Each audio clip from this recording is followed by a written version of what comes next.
All right, yeah.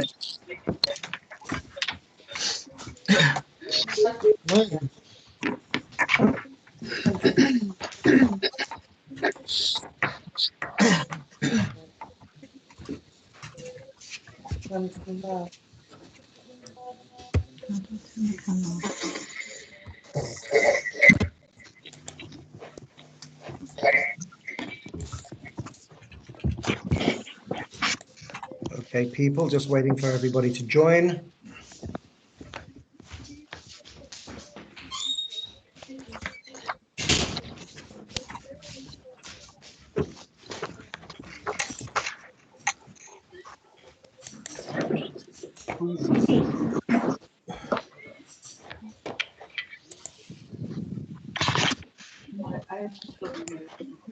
No, I didn't say anything. What's up?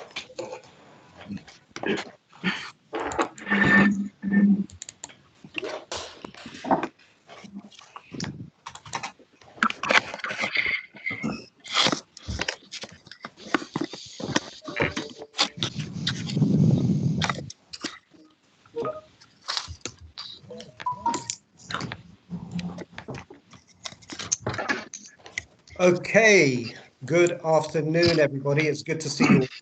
I'm grateful that you've taken the time to be here today. It's an echo.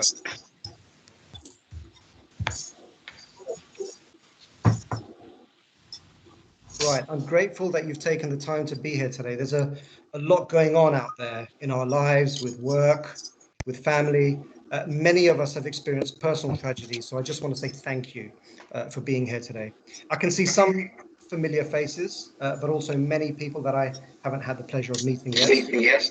For those of you who don't know me, my name is Dawar Hashmi, and I'm the chair of this Diversity in Local Government Leadership Network. Now, just before I start, although these types of meetings are now quite common, what we don't have any control over is connectivity and bandwidth. So can I please request that all audience members have their microphones on mute? I think that might be causing a little bit of an echo.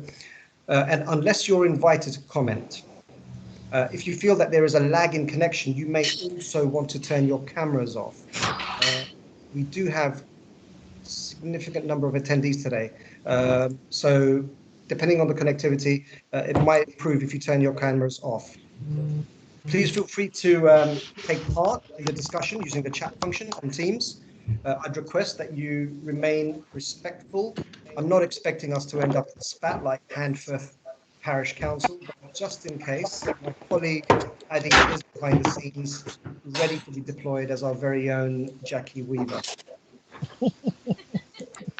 Over the past few months, we've seen great spikes in corporate interest in race equality.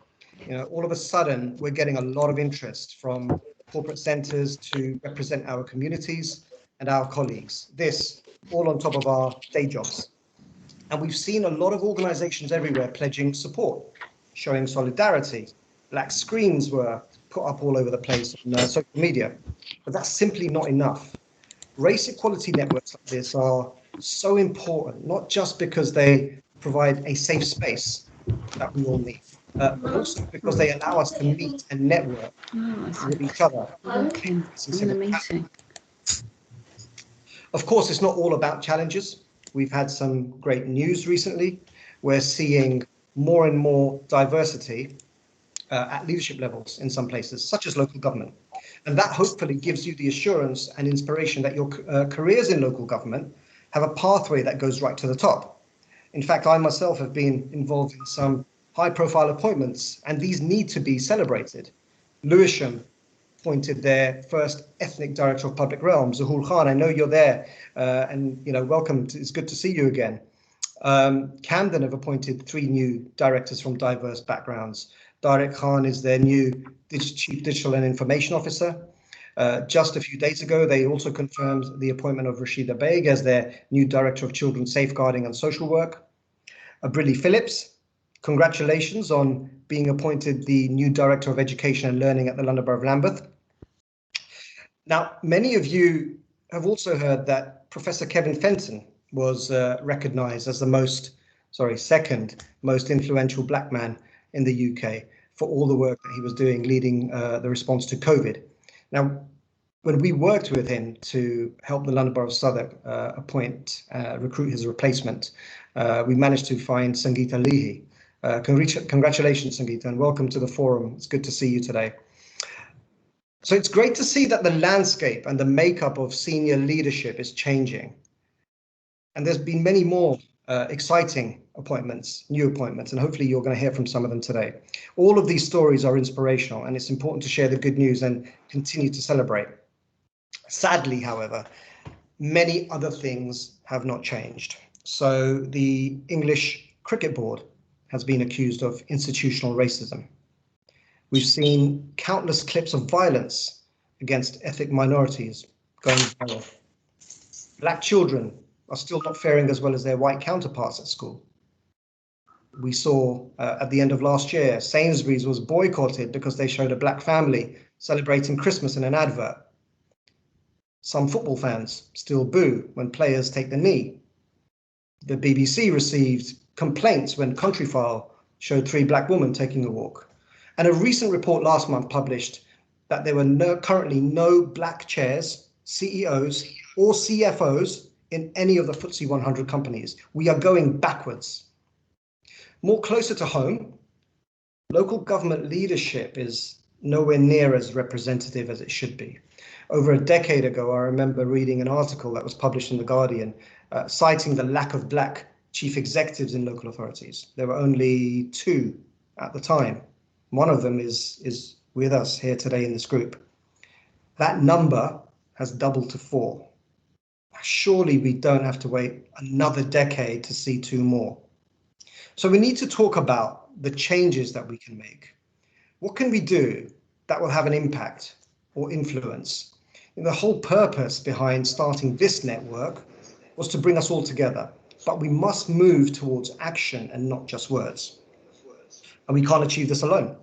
So today I'm excited to present 4 local authority chief executives who are living their values. They've never shared a platform together, so I'm honoured that they've agreed to be here today. They are some of the most dynamic, inspirational and humble leaders that we've got in local government. And I personally have to thank them for all the advice and the guidance that they've given to me. So without further ado, ladies and gentlemen, I'd like to introduce our formidable panel for today's forum event. Kim Smith, Chief Executive at the London Borough of Hammersmith and Fulham. Now, Kim became a Chief Executive, a London Chief Executive in 2017, when there were no other ethnic minority chiefs in the capital. From responding to Grenfell, a terrorist bomb, and dismantling the tri-borough arrangement with Westminster and Kensington and Chelsea councils, she's certainly had her hands full since becoming CEO. Her achievements are many, but she's just as proud of running her half marathons, climbing Table Mountain, and being a good parent. Althea Lodrick, Chief Executive at the London Borough of Newham, which is the 3rd largest authority in London and the 19th largest unitary in the council. Newham has the most diverse population in London at 73% Black, Asian and minority ethnic residents. And Althea spent the last year leading the response to COVID in one of the most disproportionately affected parts of the country in infection levels, deaths, underlying health inequalities and inadequate housing. She was previously at the National Policing Improvement Agency, where she developed the first national people strategy, which focused on equality and diversity in recruitment and leadership, amongst other areas. She's the chief executive sponsor, I should say, of the National Graduate Development Programme's BAME network. She sits on the People Committee for one of the UK's largest and oldest charities, the RNLI, and is the independent chair of their Racism and Diversity Action Board, leading work across the charity to tackle racism, disproportionality and equality. And she has a long-standing commitment to this agenda. She mentors a number of upcoming individuals to support other Black and Asian heritage colleagues as they come up through the world of work. Mr. Ade Adetosoye, Chief Executive Officer at Bromley Council. Now, prior to joining Bromley, he worked in several senior positions and transformed services in both the City of London and Lambeth Council. He was awarded an OBE in 2013 by Her Majesty the Queen for his contribution to public service. In 2019, Ade was part of the team charged by the Charity Commission to review safeguarding arrangement at Oxfam. He's also trustee of Quorum, which is the UK's first ever charity dedicated to supporting the adoption of children. And I was proud to present him with the highly commended runner-up Chief Executive of the Year award just a few months ago. Last, but certainly not least, we have Ian Thomas, Chief Executive at the Royal Borough of Kingston.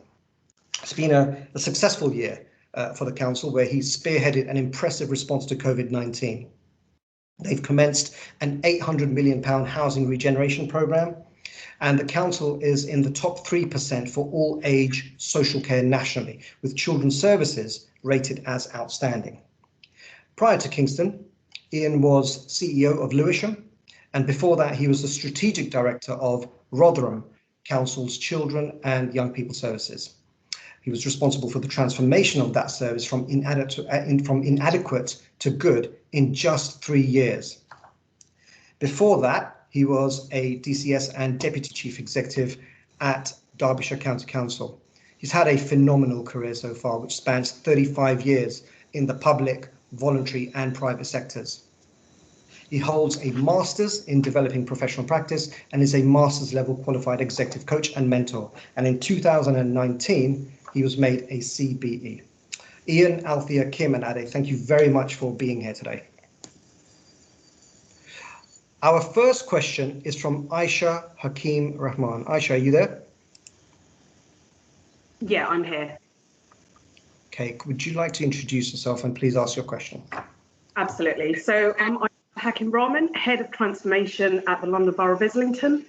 I'd like to just start by saying what an absolute inspiration it is to see 4 Black chief execs on a shared platform this afternoon. And I wanted to thank Dawar and organisers of the DLG Leadership Forum for making it happen. So in terms of my question, I only recently came to know about imposter syndrome.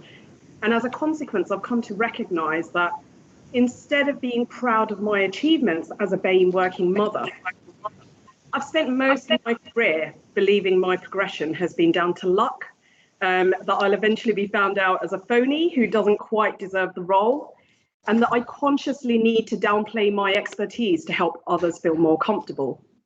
As BAME leaders, I wanted to ask if you've experienced any of this and how you overcame it.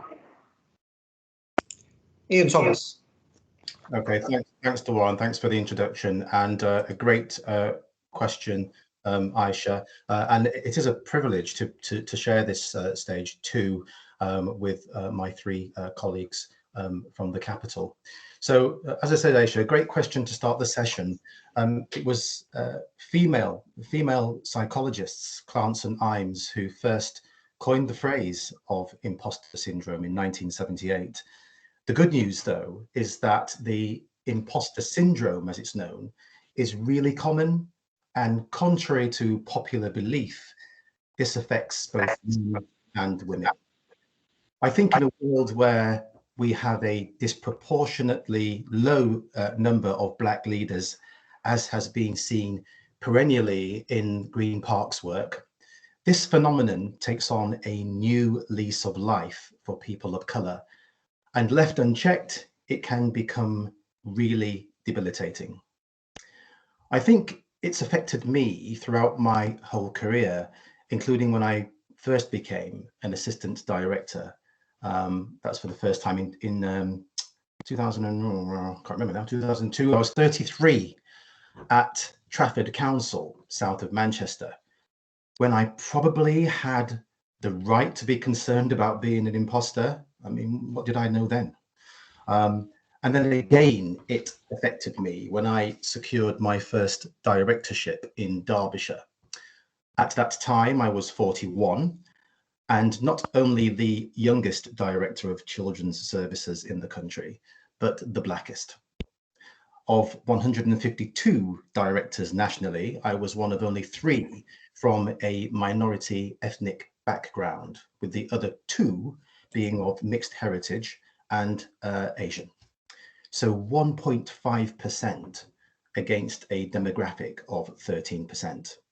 The pressure was immense. And some of you may have already heard me tell a story about the stress, palpitations, hot flushes. I mean, damn, at one stage I thought I was pregnant. I wasn't. But no, among other things, including knowing there were many who doubted my ability, aka haters, the pressure of Ofsted and the imposter syndrome is what led to the stress I was under.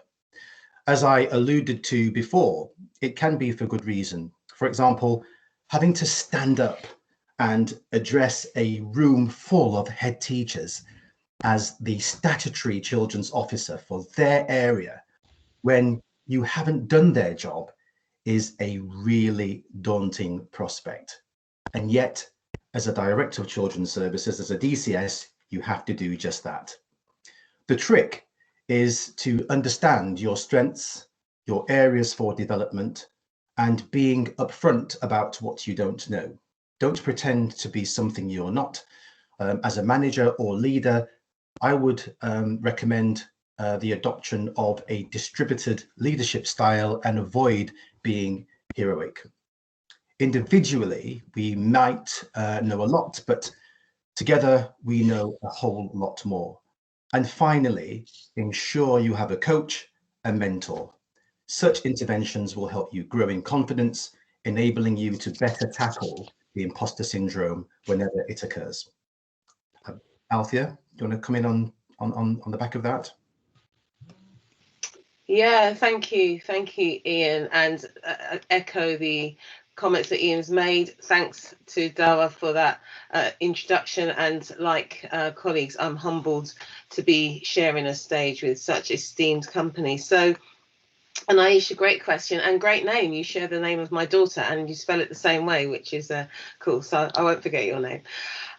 Comment. So I suppose I want to talk a bit more about how you deal with it. I think number one, short answer, yes, absolutely experience imposter syndrome. I think we all do. I think we all do. I'll leave it at that. And I suppose, so how do I deal with it? And one of the things that's really important is to recognize where it can come from, where it comes from in yourself, and how that's developed over the years. So if you think about your experiences, and if I think about my experiences as a Black woman who has spent her whole life in London, grew up in London, but all of the issues that are now being spoken about more openly, about the labelling that you can experience in school, the comments, the questioning, the suspicions, all of those behaviours, those microaggressions, and I call macroaggressions that we experience, and how that imprints on you. So it's recognised that it is very much a real thing. And I think some of that imposter syndrome and some of that,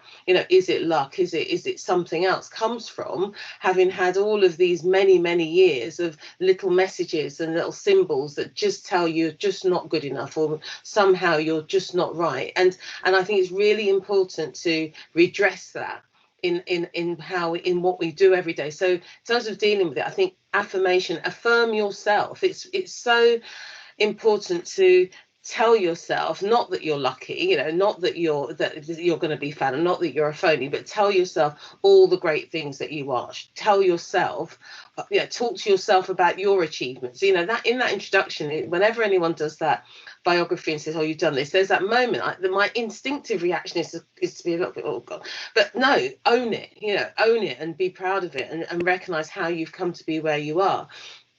And have people around you, and people have heard me say this before, have people around you who will do that for you too. Because, Ian, classic, haters, don't have haters around you. They're not bringing anything to your life. Bring the people who bring positivity, and have your own affirmation, and hear the affirmation from them, because it's really easy to to sort of hear the negatives and not hear the positives. I think the other thing is that there's simply put, the reason listen to the introduction Dawar gave and what we're dealing with and what we've continued to deal with for many years. When did anyone give you a free ride? So you would not be here if you did not deserve your place. And if you didn't deserve your place, and if you weren't good enough, you would not still be here, and you won't be here for very long. So the very fact that you're here and you're achieving and you're doing well is testament to the fact that you should be. So again, it's that whole, that's another affirmation, but keeping that very much at the forefront of your mind.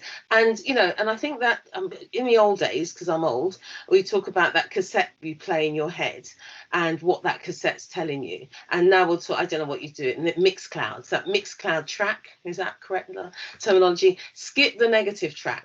So if there's a track that starts to play that says, Aisha, you shouldn't be here, really, you're not quite good enough, you're a phony, you're going to get caught out, skip it. Move it on to the positive track, move it onto the track in your head that is telling you, yes, Aisha, you're awesome and you should be here, and do that. And I think it's almost, you know, as a sort of mantra to yourself, as just some of those things that that self-care, that self-affirmation that will help to address and to challenge the negatives that you can hear, you can feel, that you've experienced for many, many years, and that are toxic to yourself. Thank you. Thank you, Althea. You're right, some of us are old. I keep telling my kids I don't have grey hairs, I've got wisdom highlights. So that's Aisha, does that answer your question? Do you agree? Do you disagree? Do you have anything to say? Absolutely. I was just typing away, but I might as well say that resonated so much. And I think the whole turning it around and understanding and focusing and owning the strengths and thinking of oneself more as authentic, and not that I need to follow and look at someone else in terms of, oh, I don't think I could ever be that, or, you know, that kind of thing. And that constant questioning was amazing. And especially the whole kind of going back to where that roots from, and that it's not just something that starts with career, but potentially goes further back. And the whole support network, whether it's coaching, having the right people around you, just it all really resonated, and it felt very real. So thank you. Thank you. You're welcome. Thank you for joining us today. Right, can we move on to Morgan Mcintosh? Morgan, are you there? Hi, I'm here, yeah. Do you want to come in, introduce yourself and ask a question? Hi, my name is Morgan Mcintosh. I'm a grad at Barnet Council. My question is, have you ever felt pressure to represent all Black people or to act in a certain way? Good question. Good question. Kim Smith. Afternoon, everyone. Just echo what's already been said by Ian and Althea, Dawar, Neil and team, just getting us all together. It's about time, and it's about time we have these sorts of conversations. Morgan, it's an easy question. The answer's all my life, all my life. Black British, born here, always knowing what it felt like to be the minority, and always knowing what it felt like to be the person who had to represent all of their race and all of their culture in everything that you did, how you moved, how you acted in growing up at school, and then in being an adult. So absolutely, I think in feeling the pressure, times have now changed. Times have now changed in the pressure's turned to a celebration. And that celebration of self and identity is what I feel now more than anything. So the strength that I have now to be different, to be unlike my peers. I'm my own role model. I don't know what it feels like or looks like to see a Black woman in a chief exec position in this country. So I hope that I send the lift back down, send the ladder back down, give other people somebody to look to, not look up to, look to. It's really important to me that I try as hard as I can to say Black, Asian and minority ethnic every time. I try not to say BAME only because it's only for a short time that we now have race at the top of the agenda. And so in having race at the top of the agenda, I want to hear people say Black, Asian and minority ethnic, because when we say BAME as an acronym, we race too quickly towards something that is far from fixed. So I definitely know what it feels like to be the minority. I think for the people who don't identify as Black, Asian, minority, ethnic, you got to go on holiday somewhere where you are the minority person, where you look around you and everybody else doesn't look like you. And when you've lived that experience, then you start to understand a little bit about what it's like to be the different person in the group and what pressure that can put on people. And as I say, Morgan, I hope that it's now more about celebrating difference rather than trying to fit in. Ade, I'm going to pass the baton over to you. Thank you. Thank you. Ade, if we could just bring you in here, just this is touching on, Morgan's question is touching on cultural taxation. But if I can ask you what you think of Morgan's question, but also, do you feel, as one of the few Black leaders in the sector, that your job is more than just being a successful CEO? But thank you, Dawar, and my thanks for arranging today's session.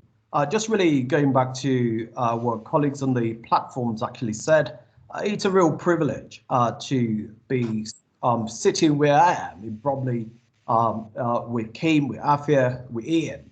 But I think we do have a role to actually share our own experiences and our own contributions so far in public services. And my thanks to Kim, who clearly answered the question from Morgan. Just really to actually say that for me, Morgan, it's yes to both in terms of the real pressure. But I think it's important again, really to add to this, Morgan, that for me, as a senior Black officer, any pressure I feel is a pressure I put on myself as a role model to support the development of Black, Asian, and minority staff. So this is about my own individual choice. It simply cannot be right for society to impose this expectation on me. So for me, it's absolutely been very clear that I can only represent myself and share my own experience as a Black man and as a Black person. I can only give my own opinions, and so clarity about the capacity I'm speaking from does help. So for me, I think in local government, asking individuals about their views on behalf of their communities is never an effective substitute for meaningful consultation and engagement with our own communities. I think it's absolutely pointless doing that. So the second part of your question, Morgan, in terms of acting in a certain way, I always look to conduct myself in a way that aligns with my own personal values and not what society expects. So as a 6-foot man coming into Bromley, it's actually my own values that really drive what I do. So it's important to always have a strong sense of self and to ensure that your behaviors and my behavior and actions are reflective of my own values. Thank you for the question, Morgan. Thank you, Ade. Morgan, do you have anything to say? No, I'd really like to thank you for your answers, and it's a lot of food for thought. Thank you. Thank you for joining us today. Right, moving on.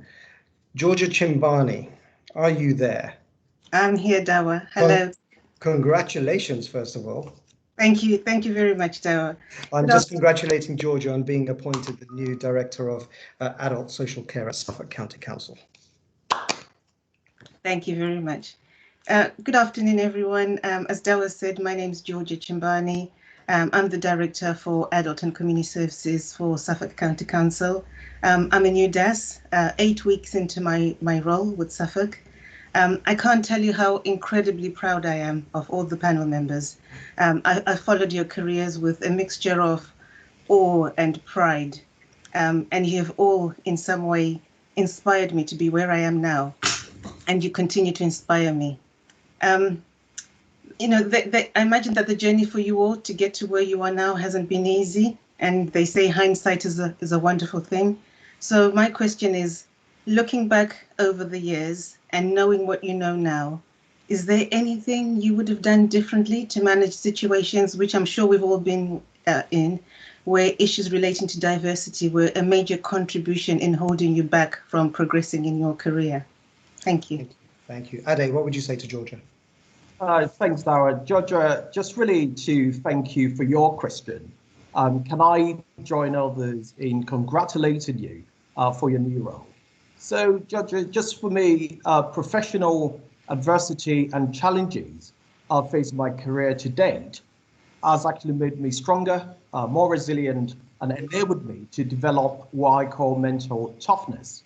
So for me, I'm glad of the different ways I've actually managed different situations where issues relating to diversity might have actually impacted on my career. And I can honestly say that I would not have actually done things differently. A challenge. The sacrifices we make might not benefit us at the point of making it, but we need to be reassured that we are creating the right environment for other colleagues to follow as part of their pathway. So for me, there are 2-3 key principles that I follow. One is actually knowing when to challenge. The second is actually knowing how to challenge. This is a skill we all need to master.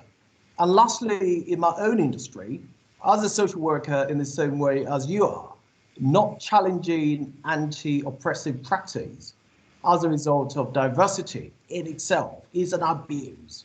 So let your values and principles assist you in navigating your career and not your ambition. Thank you for the question, Georgia. Thank you. Kim. I don't know how I can follow that, Ade. I'm writing that down. Georgia, I was too busy being a combative black woman. I was too busy being labelled to try and work out back in the day what I was getting wrong. And then I stopped holding the mirror up, and I started to hold the mirror out and started to work out that in challenging people, it was the right thing to do at the right time. So I've always, I don't know if it's taken me longer to get to where I am on my journey, because I always was, I don't think combative. I think I was always quick to challenge. I think that for all of us, as Ade says, knowing when to speak up and knowing when to keep silent is the most powerful thing that we could do. Now is not the time to be silent. So regardless of how we come to this conversation, really, really important to speak up about diversity. When I was on a much lower grade, every job interview that I went for, every single job interview, when I got a chance to ask a question, I always asked the same question. Can you tell me when was the last time you reviewed your equalities policy, your equal ops policy?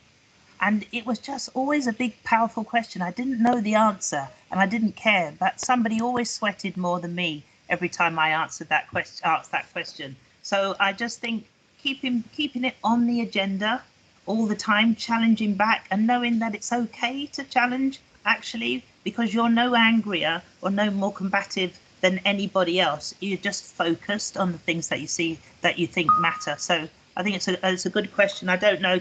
Congrats on your new appointment, Georgia, if that in any way helps answer it. Georgia, do you have anything to say? I know you've had a... Just to say thank you. So I hear what you're saying about, particularly you, Ade, about let your values guide you. But I suppose where I struggle is you have your own set of values, a lot of integrity, but actually the organizations that you work with have very different values. And it's sometimes it's that sense of fear of, it almost feels like it's yourself up against the might of this really powerful organization where you've got these values. What do I do? Do I then just walk out? But what are the chances of getting an organization that's in some way consistent with my values? Ian. Thanks, Dawar. And I also want to congratulate Georgia. Really, as you know, Georgia, really delighted when I heard you were appointed. So that's inspirational in itself. I think if you were to speak to the other panel members, you would hear them say that actually, yes, the bios tell a story of achievement, but we are surrounded by people doing great things. So we stand on the shoulders of thousands of people who are doing great work. And I think that all of the panelists would say that we are from humble and ordinary backgrounds. We've worked incredibly hard, but we're not special. And people in this forum can do the same. The question is a really insightful one. It's about what would we have done differently, and I've been giving this some thought whilst listening to colleagues. In 2003, I was lucky enough to have been sponsored for a leadership course in social care and health. And it was at that relatively late stage in my career, in my 30s, when I understood the power of being part of a network. And on that course, we covered the coaching and mentoring thing, but the network is incredibly important. And what we heard was that our white counterparts were much better than us at growing their network. So that expression, that saying of show me your network and I will show you your net worth, really holds value, because our white counterparts are networking and networking earlier, and they are working with sponsors at a much earlier stage as well, so that when they walk into a room for an interview, they are a known entity, a known quantity, because they have sponsors that are speaking up for them. So the work in ensuring that you have sponsors inside the room is really, really important. And alongside that, just being selfish. So naturally, I think as a people, we're not, and therefore we don't pay due regard to our own development as much as what we should at times. So I think I would have been more selfish earlier with regard to my own development. I've always drawn inspiration from other people and leaders, whether it's national and local. I have a friend on the call who I've looked up to for many years, Dave Campbell. He's on the call as a self-made local businessman, and you know, everyone in Sheffield in the community looks up to Dave. And I think continuing to draw inspiration from people outside of my sector, I would say, is also very, very important. And that whole thing about reflection and learning from things that happen that are adverse. So along this journey, things happen that are adverse and they affect us. But as my mother used to say, what doesn't kill you, right? That saying. What doesn't kill you makes you stronger. And I believe in that. So in every bad experience and every knockback, look at the positives, think about what you're learning from it to ensure you have a more robust response next time. Thanks. Thank you, Ian. I'm just going to bring in somebody who's had their hand up for a while. Shama Trivedi, are you there?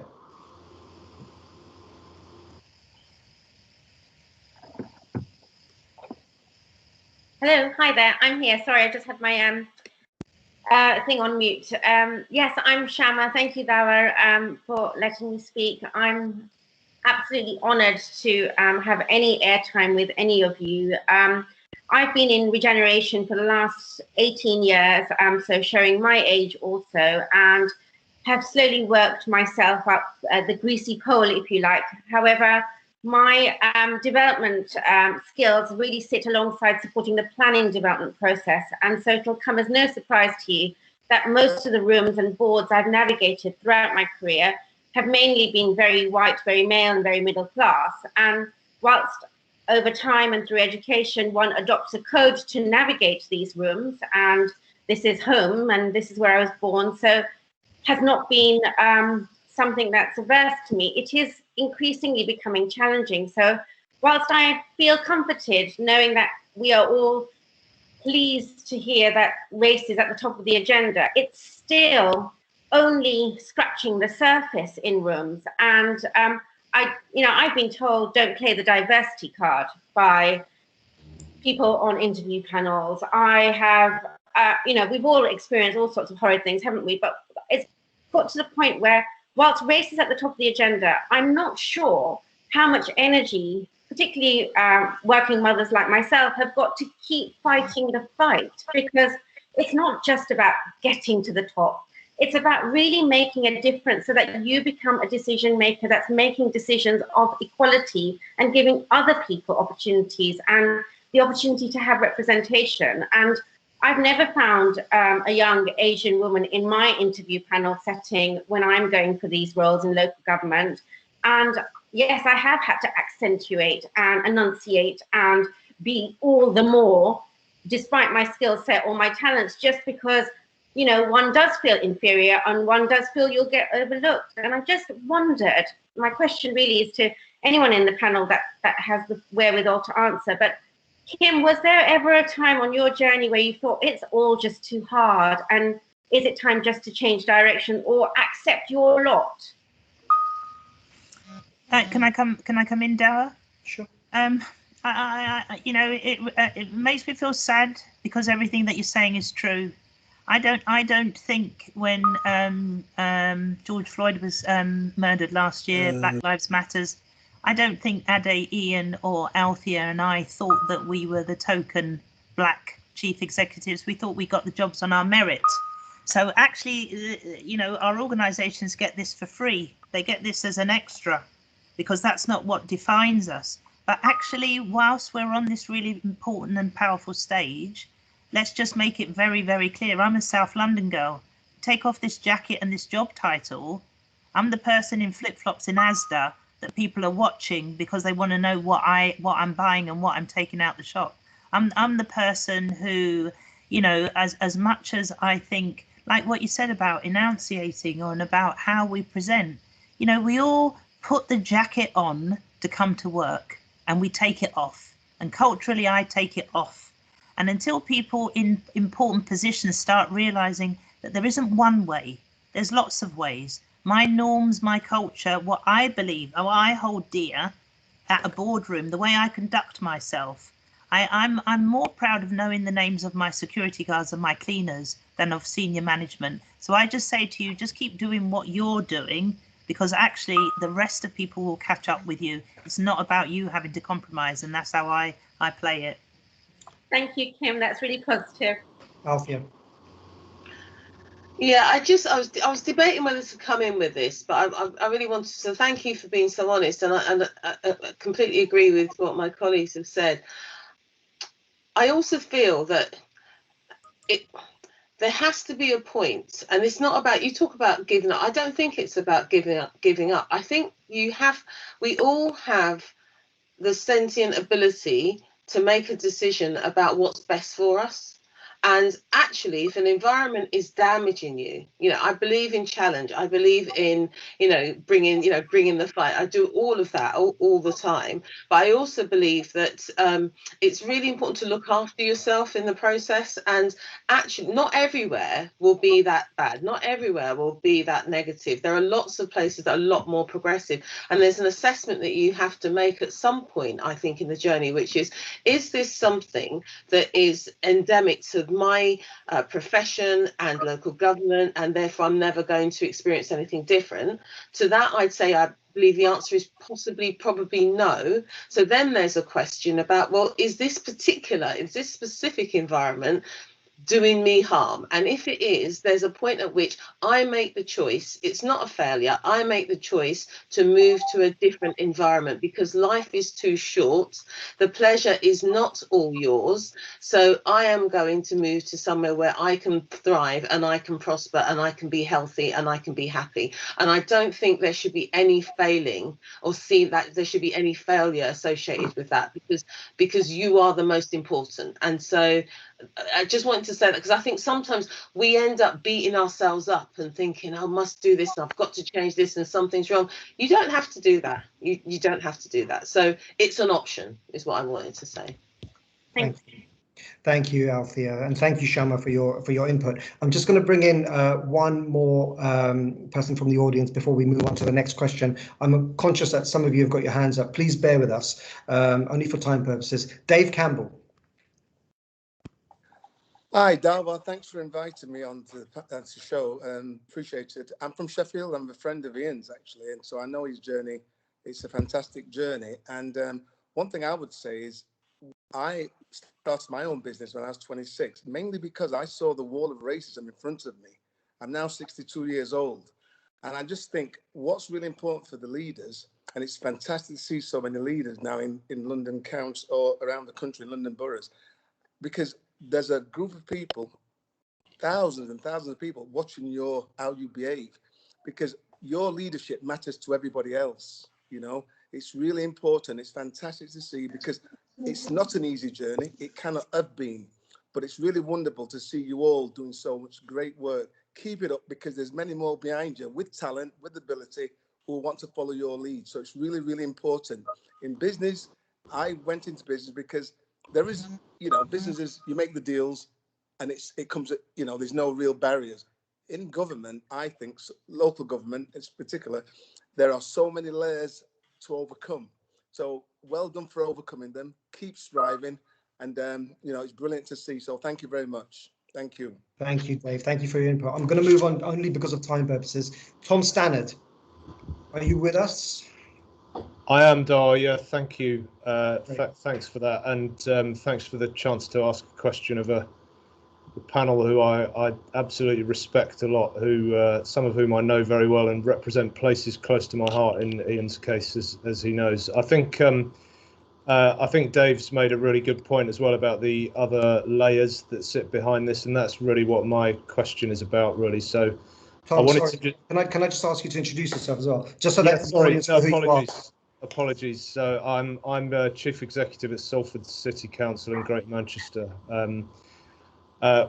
So the question is really about how we can not just better represent the communities that we serve in our leadership roles, but how we can have that sensitivity to the diversity out in the communities that we serve. And I think for lots of us, it's an implication in a lot of the questions already put, really. This is partly about representation, but it's also about that extension in terms of tackling underlying inequalities in the community, and those inequalities that have got significantly worse over the last 12, 18 months or so because of COVID and all the other things. I also think there's a big debate in this about all protected characteristics, diversity of background, and I think, you know, Ian's point's really about that diversity of leadership style and approach as well as representation. So I'd be interested in the panel's reflections on all of that, but particularly about the tackling the underlying inequalities that are worsening out in the community as well as within our own organisations as leaders. Thank you, Tom. Althea. Thank you, Tom, and thank you, Dawar. It's really interesting questions, some really interesting points, Tom, and some very, very pertinent in the space that I'm in Newham.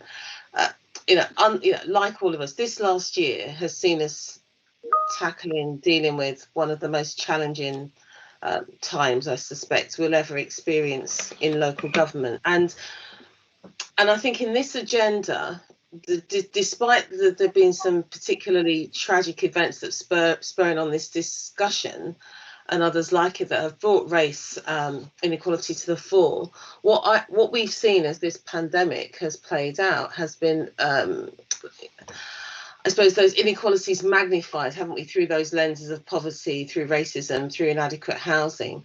And in a place like, I'm sure you're very familiar with that in Salford, in a place like Newham, that what it's done is it's proved the hypotheses, hasn't it, that discrimination and disadvantage is not just about being, not just to trivialise, but it's not about name calling. It has real measurable impacts on life chances, and actually one of the reasons that Newham had one of the highest death rates in the city was because of that level of disadvantage. Now, where I'm going with this though is thinking about your question and what we've seen as part of that response.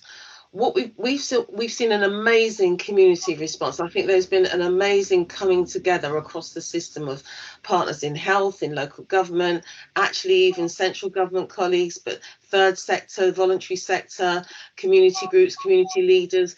And what I think that's shown us, and what it's done, is something that we've talked about for many, many years. I think it's accelerated our ability to work, to get in a room, in a virtual room, and work alongside partners in the sector and the community to identify solutions and ways of working. And I think that's what we have to build on in moving towards recovery and tackling those inequalities, because what we've done is, rather than what we used to do was, have a group and a project team or whatever and invite a few people along and think that was going to do it, we've been forced to break down those barriers and work together and identify that response, but also think about some of those solutions. And I think that where we should start from is recognizing we don't have the answers. That diversity may not come, we may not be best placed to think about how we're going to represent our communities as a council, because the people who are best placed to say how to represent the communities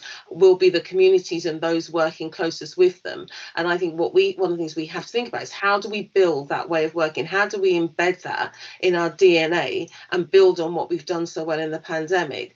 I'd also add to that in our organisations, we have, over this last year, and we've all done it, haven't we? We've all set up food delivery or testing stations or supporting vaccines. Think about I reflect on in Newham at the people who have led some of those areas of response. So someone who was leading our door-to-door, the guy who was leading our door-to-door testing over Christmas is a technology trainer. And the reason he was doing that instead of technology training was because we, moved away from that program because of COVID. Now, if he had applied for a job in our council to run door-to-door testing, he wouldn't have got the job, because we'd have looked at his CV and we'd have seen technology, he wasn't suitable. But what we found in this pandemic is we've tapped into all sorts of skills and knowledge and behaviour to do and undertake critical roles. And we've done that on the basis of the behaviour and the aptitude and the attitude. And I think this leads into a really key question and key point for how we make our organisations more representative. I think there's a challenge on us, with us, in our organisations to think about, are we asking for the right things? If we are wanting to diversify in the fullest sense, and I take the point you made about the full spectrum of diversity, but if we want to diversify, we're not going to do so by fishing in the same pool, asking for the same things. So is this an opportunity to take that step back, learn from what we've been doing over the last year, and begin to frame our ask differently, and to begin to frame the way that we work to answer that ask differently, by not seeing us as the ones with all the answers, by using those routes into our communities and sectors and people and all the breadth of people that we've been working with to come up with some of this work together, because it doesn't all sit with us. The diversity doesn't have to just be with us.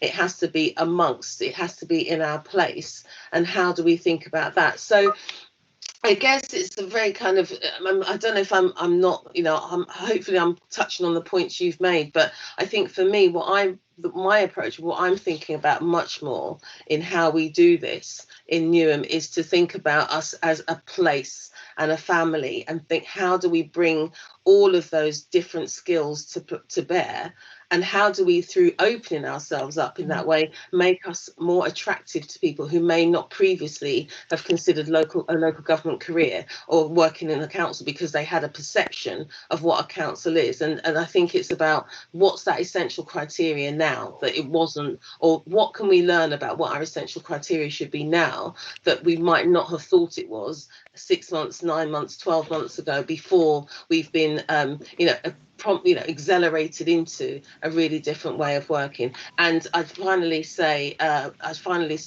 recruitment processes. And I think it's I just think we can't get away from, if we are going to diversify, we really need to take a very harsh, a very thorough and laser-like look at the totality of our attraction and recruitment processes, because therein the change lies, in my opinion. Is that helpful, Tom? I hope I've touched on some of your points. Thank you, Althea. I hope, Tom, that's helpful. Tom, before you answer, Ian, would you like to comment on Tom's question? Thank you. Before that, I want to just pick up on the previous conversation about the network, and just looking at some of the comments in the chat. So it's not about what my parents used to term begging friends. We're not begging to be liked or begging for friendship. It's about networking in those well-established networks that supports you in your development. So as an example, there's the Local Government Association, which of course is a member-led organisation. Members make the senior appointments. There's the Association of Directors of Children's Services, ADAS is another one, and all these national networks you can use to sort of help in your journey, and of course connecting with the headhunter so you are known. There are other things that you can do, like writing articles, etc., and we can cover that in a different time. However, it's not about begging to be accepted. I think when I look at Tom as an example, there are more things actually that bring us together in common than separate us. So we both are public servants that want the best for our communities, and we want to support our elected members in delivering their agenda. And with that comes a whole plethora, a whole gamut of activity and interests that combine us. But I suspect that Tom and I may have different taste in music. So Tom might like status quo, And I might like a guy called Various Hamlet or Thomas Riley. Right, so we're not going to spend time talking about those things, but there is so much that brings us together. So I wouldn't get hung up on we have to change or morph into something completely different to fit in to those networks. The second thing I want to say is Althea is brilliant, amazing, and why diversity is important. So Althea is from a HR background. There are very few chief executives from a HR background. And look what she's done with that experience. She's deploying resources in a completely different way to address the pandemic. And that's because of her skill set. Now, if you were to be blinkered in terms of recruitment and selection, Althea wouldn't be there with that brilliant idea around how we deploy resources. And that's why the more diverse the team, the better the decisions that are made. So I just want to big up Althea for that. And then turning to the question, Tom, I think, of course, we do know each other. And it's to your credit that you are here today, Tom, and asking the question. You would be described as someone who is sound. I think this is, and I feel quite strongly about this, this is about the wider sector taking responsibility for this and not placing responsibility disproportionately on the likes of me or my amazing colleagues on this panel. I can speak for me, but no doubt others will identify because of who holds the power across all sectors in our country. Whilst I have been inspired by those who have led the way before me, the likes of Dorian Latham, Heather Rabatz, Derek Anderson, Owen Williams, Daljit Lally, Alexa, shut up. Daljit Lally, Deborah Cadman, Dara Singh, Wallace Sampson, Victor Adabawali, and Javed Khan from other sectors. My sponsors, those who have the power to influence people to make decisions predicated on meritocracy, only have been white. And these people, and I will call them out because they deserve it. Mike Healy, Bruce Buckley, Nick Hodgson, Sir Steve Bullock. Are you okay? Sir Steve Bullock. Malcolm Newsom, is there some disturbance there? Malcolm Newsom, Sir Alan Wood, and more recently, councillors Liz Green and Caroline Kerr. They're the ones who the sector can really learn from. What is it about these white sponsors that saw talent before them and not a 6'1" black man with all of the prejudices and conscious biases that afflict the opportunities for people who look like me every day? I need to be careful because Ade said he was 6 foot as well, and we know that size doesn't matter. So I smile when I think about Ade's journey, having mentioned him, that I went to a local government dinner at Mansion House, very grand, and how effusive the aldermen, as they call them in the City of London, were about my brother from another mother, Ade. It's as though they were talking about their long-lost adopted black son. Yes, legions of white folk with the power to make a difference, championing Ade's work. So, Tom, you make references to wider protected characteristics too, and what we now recognise as intersectionality. And I note that Mira Spillett is in the audience, a black, female, disabled former DCS, and intersectionality. And I would point you in the direction of Brent Council, who are doing some great work in this space. And with regard to intersectionality, I always say to my African colleagues that rice and peas is as good as jollof rice. Thank you, Ian. Just a quick question there, picking up on something that you mentioned, Althea having a background in HR. How do you feel as a chief executive officer about having a people officer on the C-suite? So, just like you've got a Section 151 officer, which is part of the corporate team, chief executives get scrutinized on finance, not people. And most people think that the Equalities Act is there for that. Most organizations will do an equality assessment, but it just seems like a bit of a tick box exercise. How can we get people as a priority on the corporate team?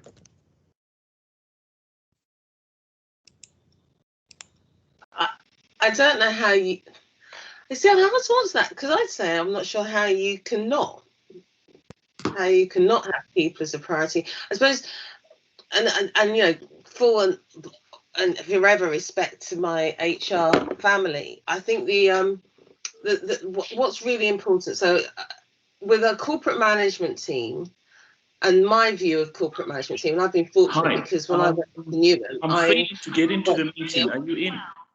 Sorry. I think some someone needs to move Okay. the background. All Can I right. request that anybody else who's not speaking, please have their... As long as you guys have started, that's fine. I don't need to sign in. We're going to hear someone making their food order soon, aren't we, at this rate?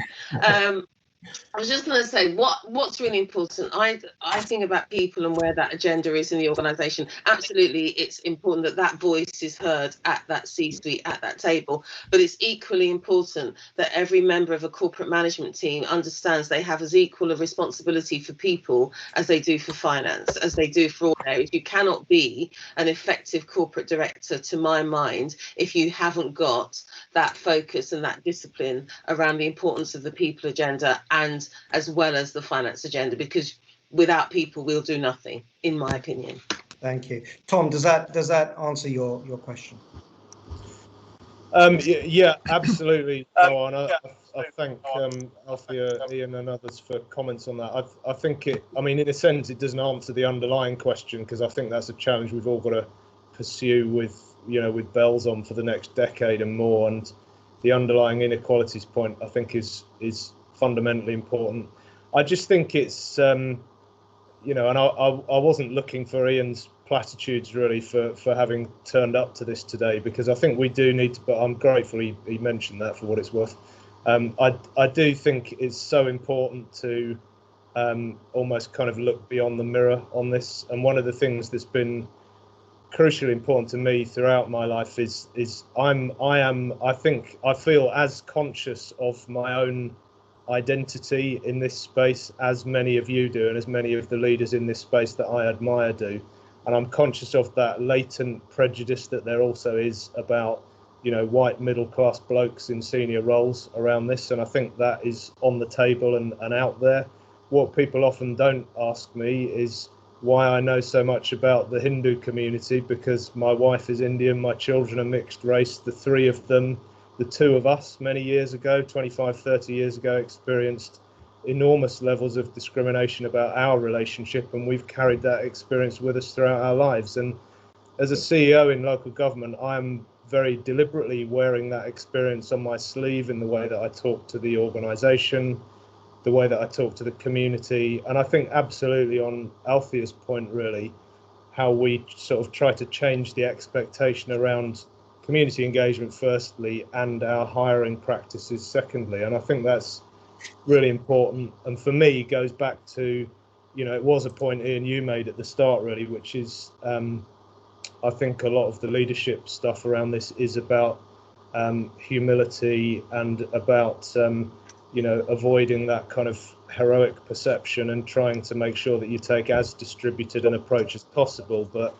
if we get beyond the veneer, everybody has got complex experiences that, in my view, speak to this agenda in a big way. And I think we should be enormously proud of that, because what we do best in local government is celebrate that and work with the grain of the community to solve those underlying inequalities. And that's, most importantly, that's kind of why I'm here today. It's why I do what I do for a living.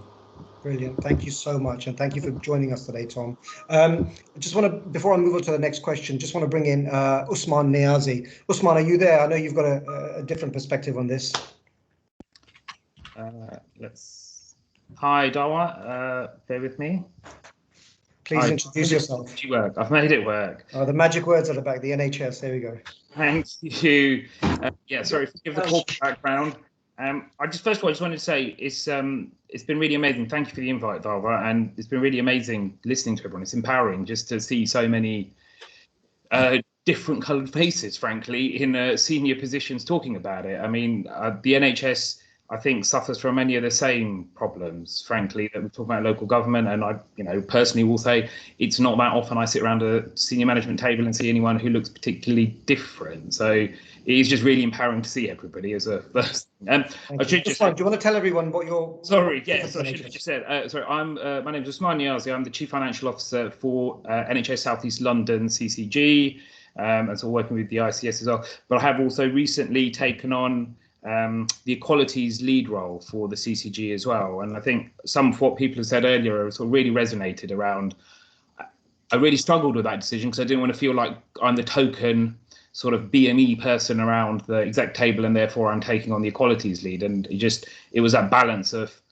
tokenism versus actually this feels like a really important moment, and to take a leadership role where possible to try and do something about it and improve the sort of prospects for a lot of our staff who are clearly underrepresented at all of our sort of leadership levels. So, but the question I would be really interested to hear panel members' views on was sort of the COVID crisis from an NHS point of view. I think laid bare some of the challenges and frankly the inequity in the way we've dealt with some of the health challenges we've had, in particular I think in London.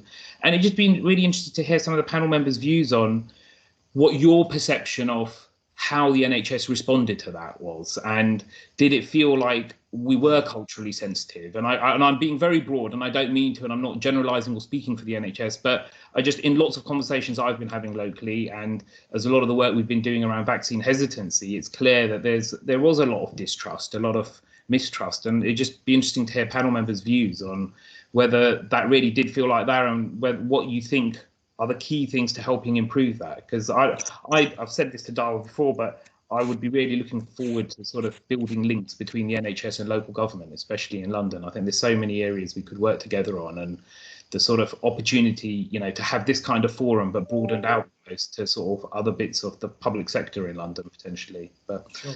Anyway, thank you, Dawar. Thank you, Usman. Kim. Yeah, just to kick us off, because it's such an important and relevant conversation, isn't it?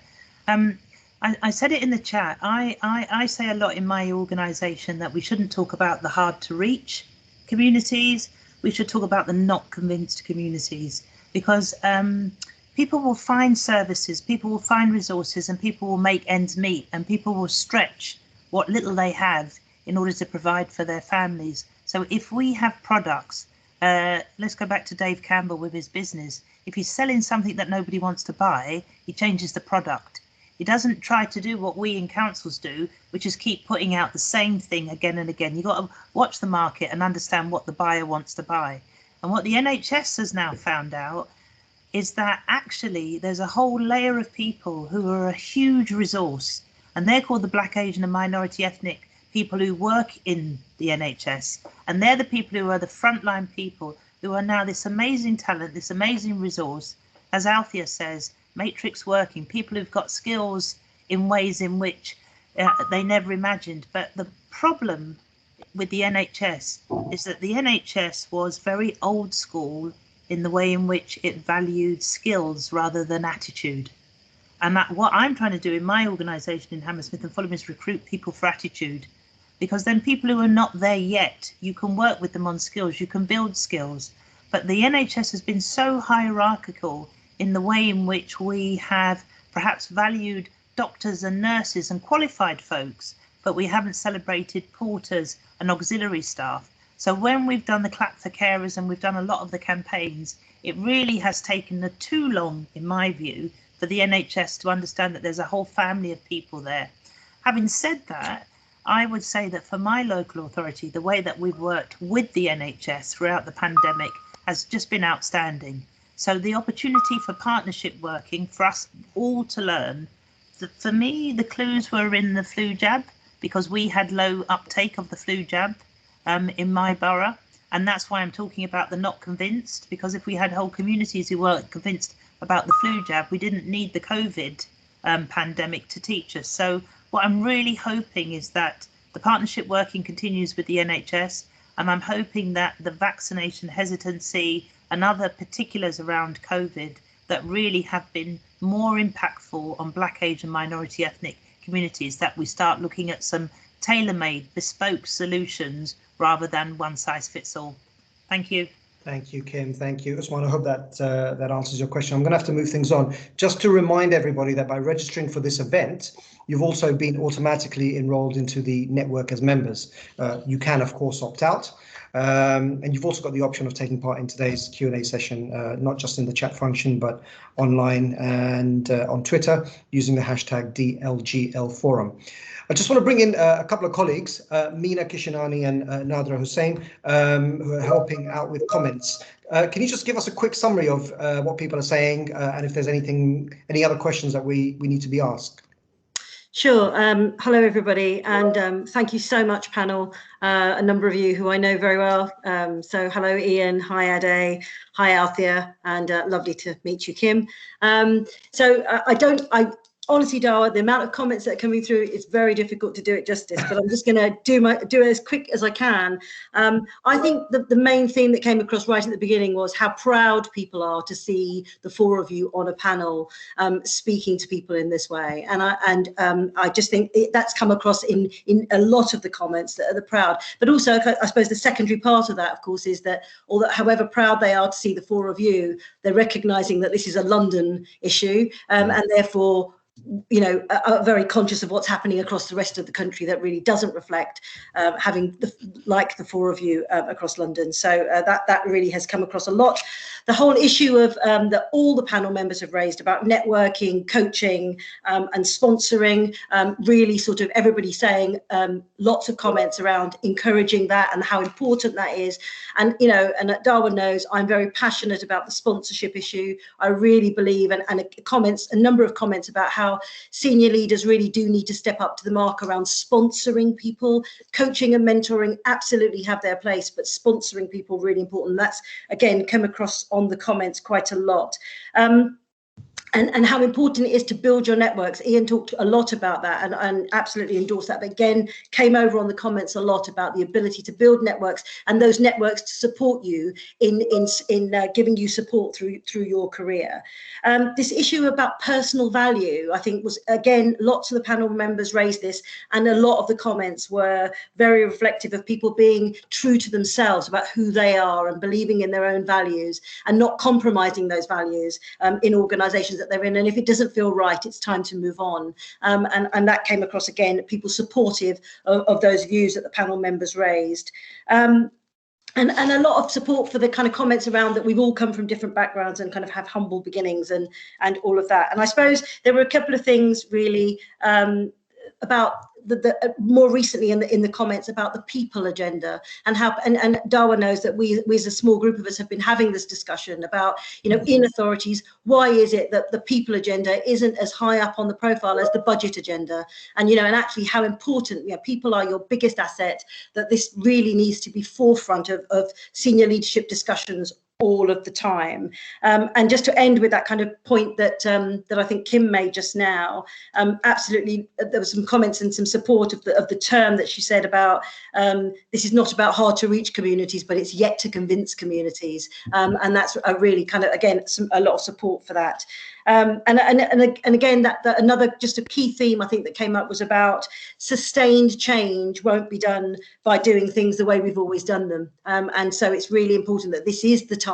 This is a moment and a moment for change. So I think in summary, Dawar, I can't absolutely do it justice, but I can assure the network that we will take away all the comments as a group and look at them again and come back to you with any themes and address some of those themes in future forums. Thank you, Meena. Right, moving on then, Councillor Mohammed Butt.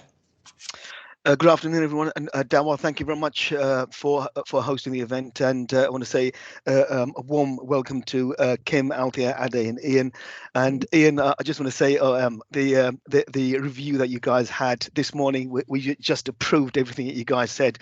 We're looking to implement everything.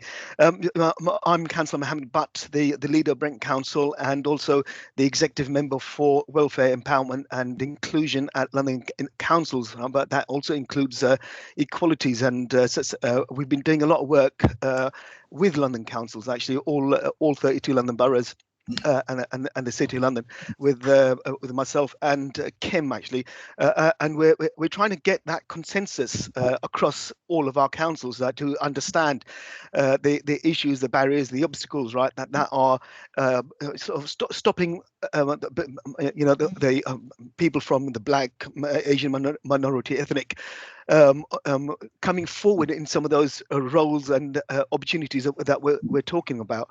But but for me, it has been a journey for to get Brent into a good place. Actually, when I became leader of Brent Council, I remember walking into the chief exec's office on the first day, and and sitting around the table were 14 white faces, honestly, right? And being a borough where 65% of the population are BAME, and it absolutely said, we don't represent Brent, we don't understand Brent. So we had to make some difficult choices, some difficult decisions, right, about having those conversations with HR and recruitment consultants and everybody else in order to set that tone, set that directions, and give the confidence, right, not only to the organization but also to the residents of Brent, right, that we are representative of the communities, representative of the people who work for Brent as well, because 64% of the people who actually work for Brent are BAME.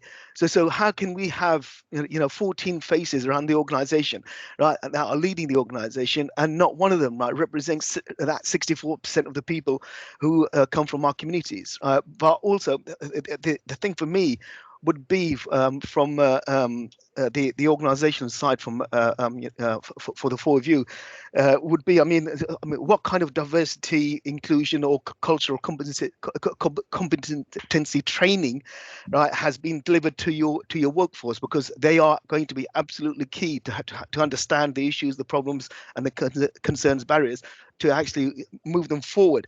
And also, being an elected member, how have you involved the elected members as part of that training?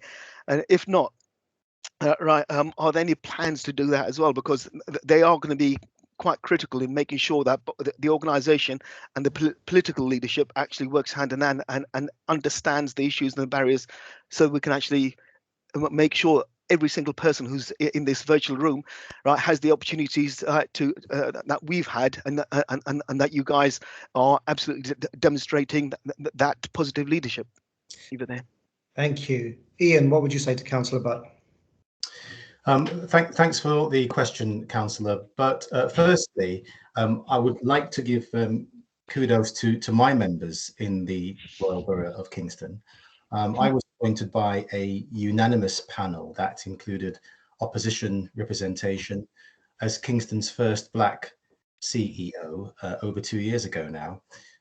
Since then, I've had their full support, and together we have delivered against a progressive agenda with highlights that include an excellent all-age education, social care, and ambitious regeneration agenda, as we heard at the beginning, and very impressive, I would say, response to COVID. I do believe that this success is due to our members recruiting among the most diverse senior leadership teams, among the most diverse in the country. My senior team comprises mainly women, including a Pakistani executive director of place, Naz Hussain, who is amazing, but don't tell her that I said in public. And of course, the last 5 assistant director appointments that we have recruited to, 3 are Black, including our AD for organizational development. That's 60% against the 13% demographic. However, looking at our middle senior leaders, although I'm pleased to say that our new head of customer experience is Black, we have more work to do, as there is underrepresentation at the corporate head of service level.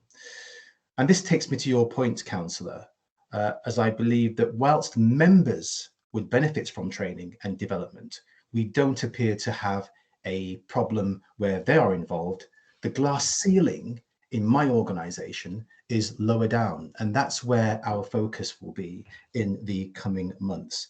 I have to say, for examples of best practice, I would look no further than your own borough, Robert, in the London Borough of Brent, where I had the pleasure and privilege of leading a peer review there recently.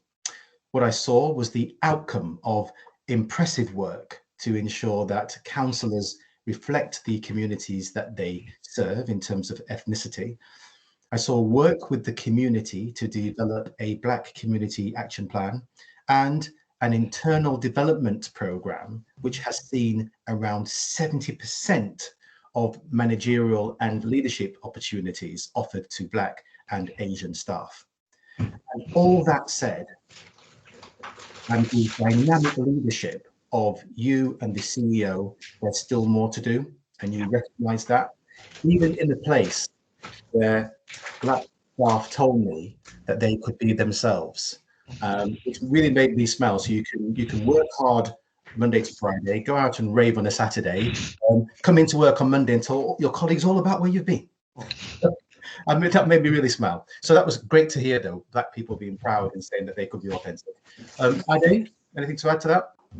Thanks, Ian. I think you've actually covered that really well. But just really to thank Councillor Bott for your question, and many congratulations for your award as the Local Authority of the Year and for your leadership in what you do in Brent.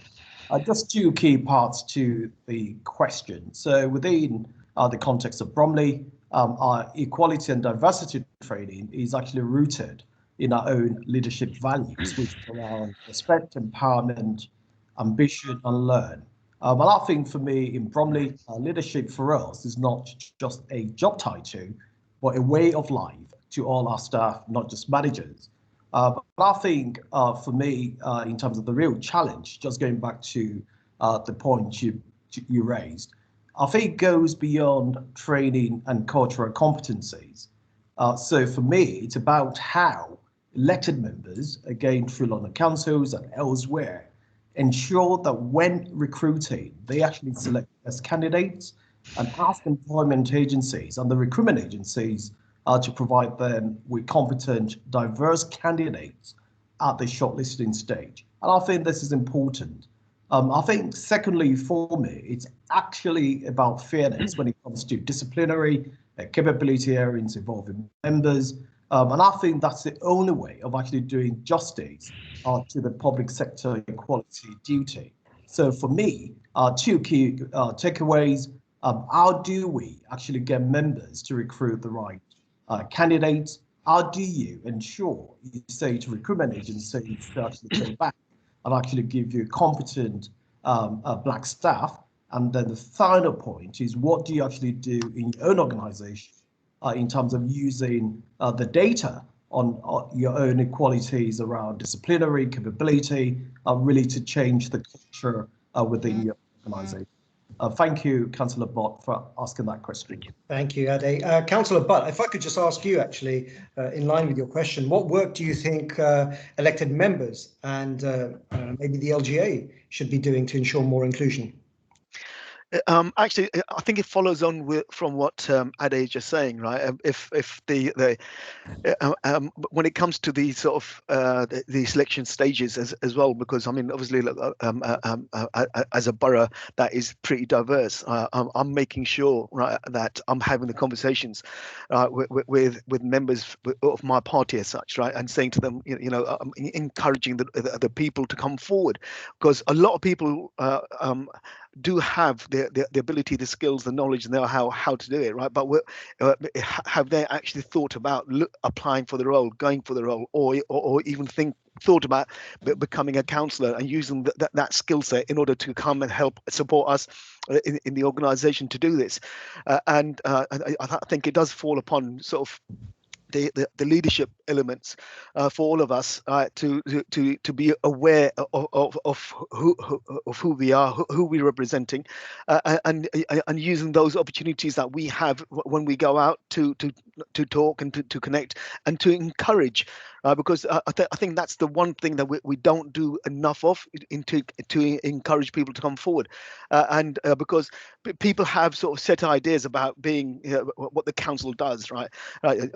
It's about flipping, filling potholes or picking the bins up as such. Right? But when you actually to talk about what a council does, I mean, 300, 400 services sometimes you're providing, looking after the most vulnerable in our society, providing the opportunities to get improve their education, skills, knowledge, everything else. And once people begin to understand the complexities of what we're doing, right, and we were talking about finance, I mean, most councils are billion-pound organisations, right? And if people truly understood what role we're doing, I think we'll have the next leaders coming forward, right? And it hasn't. I think we're on a good journey at the moment. Because we have to take this opportunity, right? That has presented itself to us, right? But it's a journey that started a long time ago in the 40s, the 40s, the 50s, and 60s, and when the first generations came into the UK. If we don't expand and build upon the legacy that's been left behind, and also acknowledge some of the past failures, we're not going to have the opportunities as what we have today as well. Thank you, Councillor. I'm going to bring in another councillor who's had their hand up for a while. Councillor Dora Dixon-File. I hope I'm saying that correctly. Yeah. Please correct me if I'm wrong. Are you on mute? There you are. Okay. That's it. Thank you very much. That's perfect. Thank you, Dawar. Thank you. It's an honour to be here this afternoon. Thank you to Althea, Kim, and Ian and Ade. Brilliant, very inspirational. I started off as local government trainee back in 1977, and can you believe it? It was a London borough, an inner London borough, and back in those days they had to have a special project to recruit 6 black people to join the local authority, because there just wasn't any at all. It's an inner London, I won't call the name, inner London authority, and I was one of the 6 people that was chosen, and so we've come a long way, and I'm really proud to see the 4 of you in your positions at the moment. But it's like things are coming around full circle again. People are all saying, well, people aren't applying, black people aren't applying for the jobs. You don't deserve to be here. You were great at the interview, but there's always a little but on the end. So I just wanted to know from you guys, what is it? I mean, that you think that you mentioned about coaching and things like that, but what is it at the interview that you think makes you stand out, or can make other people who are aspiring to be in your position stand out? Because as I said, I mean, for me, when I started and after as I developed in my career, what is it? I mean, because we it's not always about training. Why do people always look and say, because you're different to us, you need special training? You're not quite good enough. I think some said right at the beginning, there's this imposter mentality. Even though we are good, we just think we can't let people see it, otherwise, we won't get so far. So it's just, I just really want to know, what is it that's something that you've got maybe that you can share with us that we can do? I don't think we should be doing different. I think we should be who we are. Somebody mentioned about us being who we are and owning it and being proud, but very few of us are on the other side of that interview table. Very few of us. And I think it was Ian said something about networking, and it's something we don't do. We don't do enough of, or we think if we share something with my colleague, my brother and sister over here, they might get one over on me. So I mean that's what people say. So it'd be interesting to hear from you some wise words from you on that score. Oh, and also I just wanted to say one other thing, to say that as a council, I'm a council. I've been a council for 24 years now, and I'm so pleased that this year, for the first time, we're looking at our budget, but we're also looking at the equality impact of our decisions.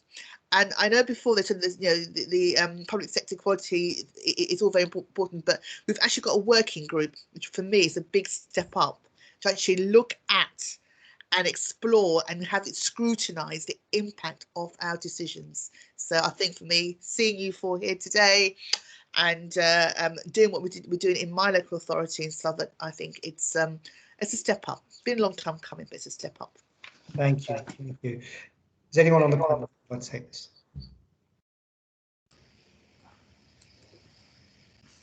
Dawar, I'll say something. Sure. Yeah. In Hammersmith and Fulham, when I became chief exec, I started a program called Get Ahead. It's not fully formed yet, but I'm cool with prototypes. We learn as we go along. But Get Ahead is about giving internal people an opportunity to do that job. So we advertise internally. We make jobs 3 months, 6 months, 9 months appointments, and we give members of staff an opportunity to apply for those jobs. We recruit for attitude, and the most important thing, and we can offer a coach or support, but the most important is that people who are not quite there yet get a chance to have work experience. And to me, the biggest single thing other than a sponsor is work experience. Some of my security guards are the most qualified people. We don't need qualifications. Somebody wrote in the chat about deficit model. What we need work experience. We need experience to get work. We need work to get experience. We need experience to get work. And so it goes round and around. And being able to be in a position where you can break that chain to give someone 6 months. I'm only a chief executive because I was the interim first. And because I was the interim for 6 months and a lot of things happened, it was that opportunity that made me think that someone like me could apply for a job like that. And if I didn't have that 6 months, my colleagues who were much braver and much more able and much more talented applied for those jobs. I was asked to become the interim, and that gave me the confidence to think, and I trialed the job. So my advice to everyone is opportunities to trial the work, to get the work experience breaks that cycle. Yeah. Thank you. Thank you, Kim. Alison Griffin, really good to see you here. Can you please introduce yourself? Thanks, Dawar. I'm Ali Griffin. I'm the Chief Executive at Southend-on-Sea Borough Council. So I just wanted to offer, if the 4 panellists don't mind, and Ian will remember this, about my experience of becoming a Chief Exec. So Dawar, I have to say, in my first appraisal after my first year of being a Chief Exec, one member did turn around to me and say, you just need to be more Chief Exec-like. And I remember discussing this with Ian and saying, what does that even mean? And what I'd say is they really knew what they were getting. I was completely myself in the interview. And one very wise headhunter, not from Green Park, but someone else, knew I'd be nervous throughout that process and just said, be yourself and do not be intimidated by the other candidates who were all more qualified, 2 already sitting chief executives. You've just got to sell who you are and have that confidence. And, you know, given the way people have even asked their insightful questions today, there is so much talent on this call. And there's so much talent in local government, and we often undersell that. So I'd say be bold and be yourself. And that's how we get these jobs. And then when we're there, like all of the other panelists, we've got to do everything we can to encourage all people to fulfill their talents. That's what will make the difference. Thank you, Alison. Thank you so much. I'm going to have to move things on only because of time purposes. Can we have Asmat Hussain with your question, please? Asmat, are you there?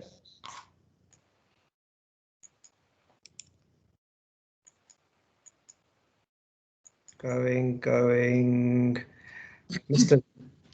Leatham, hello. There's an opportunity. You've got your hand up. Asmat's missed the boat. Okay. Well, nice to see you, Ade. You're still looking young. Nice to see you, Darren. Do you want to come closer to this, to your machine, Dorian? We can barely hear you. Can you hear me better now? We can, yeah. Just a couple of things. I feel so proud to see Ade, Ian, Althea, and Kim, because at once upon a time when it was who was it? Dara, Derek, Heather, and the man himself who was in Lambeth who kicked it off. Okay. Herman Ousley, maybe. Herman, yeah.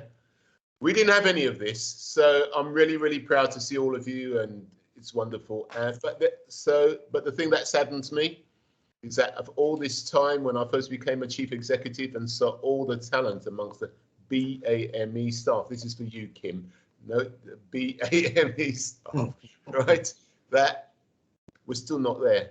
There's some all of us know, there's some tremendously talented people in our organisations, and over the years they've been held back. So that's a sad bit for me. In terms of Dora, there's no, in terms of people not getting through interviews, as I'm sure the panel will tell you today, hard work and preparation. When you get in there to be grilled for whatever length of time, you cannot get away without preparing, without doing your work, without understanding where the questions may come from and what your responses should be. It's just really as simple as that, and I'm sure we've all been there. But obviously, what we can't counter is those prejudices that we know nothing about regarding the person who's on the other side of the table. But hard work, yeah, and preparation will go a long, long way. And as I think it was Kim who said, getting in there. So one of the things that happened to me before I became a chief executive, when I was in the Croydon, which is just about existing now, damn it, is that I became both director of housing, and then they made me director of housing and social services. You know, so it was a whole learning experience, and things like that need to happen. But well done to all of you, and I'm glad you're enjoying the pain and it's not me anymore. Thank you, Dorian. Thank you very much for your input. Right, moving on to the next question then. Brianne Lindsey, are you there? I am here. Can you hear me? We can hear you. We want to see you. Can you see Seeing me? that you're one of the most dynamic rising stars, up in stars in local government. Come on. Oh, you're making me, my camera is on. Can you see me? We can. And now. Lovely, no worries. So thank you, colleagues. It's lovely to be here today. My name's Brianne Lindsey. I'm the HR Talent Acquisition and Retention Manager for the London Borough of Bromley. I also assist our director in HR with the equality, diversity and inclusion for Bromley. So I have a real passion to see effective change, and it's fantastic to have all four leaders on the platform today. Thank you, Dawar, again, and your team for pulling this together. I've worked in local government for nearly 14 years now, and this is a huge achievement. So again, well done and thank you. I also have to extend my thanks to our chief, Ade Aditosoya OBE, for his great work that he's done in Bromley and continuing to do. So thank you. My question to the panel was, how will you challenge the culture of staff and managers who may not necessarily embrace the vision you want to cascade throughout your workforce? Okay, great question. Kim. It is a great question, and you'll know who said culture eats strategy for breakfast. I don't know who said that, but culture is more important than all of the systems, the rules, the procedures, because it's the rituals, it's the rhythm, and it's the symbols that make the organisation. There is only one culture, and it starts at the top. So you start off by modelling the behaviour, and you make sure that all of those rituals and symbols and rituals, symbols and rhythms matter as much as the formal stuff, because everybody knows the front door and everybody knows the back door. So what gets said on paper is not what gets done. So those people who are not so willing or not so keen, Simon Sinek says in his innovation curve that we spend too much time with those people at the back, the laggards, probably 16%. He says go with the early adopters. So I always say overpower with the willing. Make sure that your rules and your systems and your procedures are tight, so that people know the way we do things around here and that there's a new order. But just keep a really good eye on the culture, because if the behaviour is not modelled, the fish rots. If the behaviour is not come and take your phone. Yeah, you better check your phone and you better put yourself on mute. If the behaviour isn't modelled from the top, then I think people think that it's acceptable to behave in the ways that they do. That comes back to Councillor Mobutt and training. It's training for everybody, from staff and for members. And it comes back to the points about behaviour and how we all play a huge part in role modelling what the acceptable behaviour is. And lastly, it comes back to the point the question that was one of the earlier ones. I think it was George's question about challenge and about not letting things go and challenging, so that the dominant culture becomes the one that we're trying to espouse.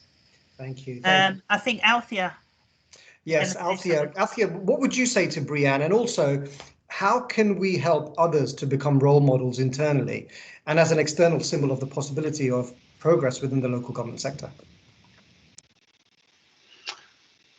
Okay, so what would I say? I think if answering the question, how do you make this real? And as you would expect, I absolutely endorse everything Kim has said, and I always feel these because I think, what can you say that Kim won't have said? But in this recent times, we've done a lot of work with the police, haven't we, over various things, and this whole approach that's been described by the police in terms of managing breaches of regulations, etc.